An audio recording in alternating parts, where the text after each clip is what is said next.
Hi there, I'm Dr. Dan Thomson. Thanks for having me. I'm at the College of Veterinary Medicine and also the director of the Beef Cattle Institute at Kansas State University. I see a lot of familiar faces. I live in Riley, Kansas. But when you start thinking about broadband and you start thinking about rural America, I was raised about 150 miles as the crow flies in southwest Iowa. My dad and grandpa, my grandpa started our veterinary clinic in 1938. My dad joined it in 1967. And veterinary medicine and serving rural America has been a part of our life. I graduated in a high school class of 8, 4 guys and 4 girls. It was a pretty small prom.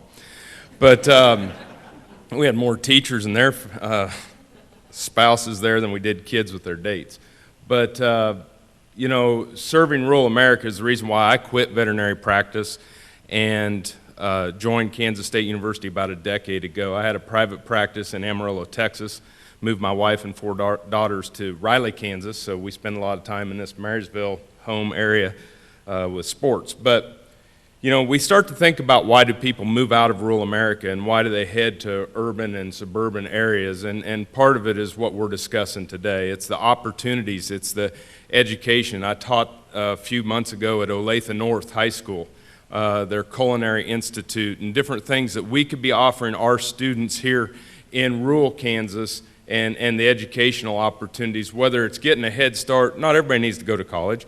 There are technical degrees and things to that nature that we can be making opportunities for our schools. And I probably forgot to mention I'm on the school board at Riley County, USD 378 as well. So we tackle these every day. But when you start to think about job development and the ability to not only bring information in to rural Kansas, but the ability for hardworking Kansas that live in rural America to be able to start businesses and promote business outside of here, education, entertainment. But when business opportunities and things that we're looking at, risk avoidance, productivity enhancements within farming and animal agriculture, human health advancements and telemedicine and animal medicine advancements are going to be huge as we move forward.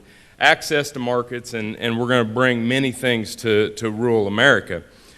But, you know, some of the things that Broadband has done in our program, or would do in our program, is we develop audiovisual training tools for agriculture at the Beef Cattle Institute, and we've developed about 700 to 800 hours of content in 5 to 10 minute videos in multiple languages. Because when you start to look at the education and the language of preference of people in agriculture, we have to include multiple languages to get the job done.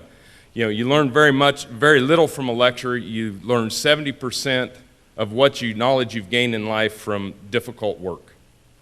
And in between lectures and difficult work is audiovisual and the ability to get the job done. When I was a practitioner, I was at our feeding facilities once a month. And I thought, well, who's doing the training the other 29 days? And so we started to develop these training tools and we're also doing telemedicine with practitioners in western Kansas where we can see cases, where we can see necropsies, or we can see farm animal cases. When we start to talk about disease security and biosecurity, these are going to be big things. We have started the animal care training mechanism and training tool at Kansas State University through the Beef Cattle Institute. We just signed a contract with McDonald's to serve people who are going to touch animals that will wind up being McDonald's hamburgers. And so every person that is going to be taking care of cattle globally, the 331 beef packing plants that supply McDonald's internationally will all be taking the training from Manhattan, Kansas and Kansas State University. We've done this in 5 different languages: Portuguese, French, German, Spanish, and English.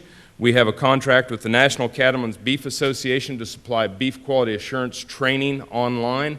And over the last 4 weeks, we have had 6,500 beef producers across the United States register and sign up for that. We serve online training for animal welfare, food safety, and environmental stewardship.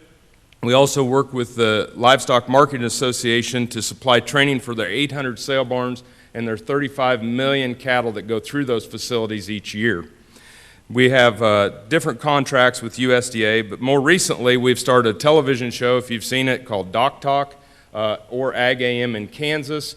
These are 2 shows. One of them is local, Ag AM in Kansas, which shows 5 days a week across all the state. And then Doc Talk is a show that I host that is on RFD TV, that is national, and it brings solutions or real-life problems back to the producer.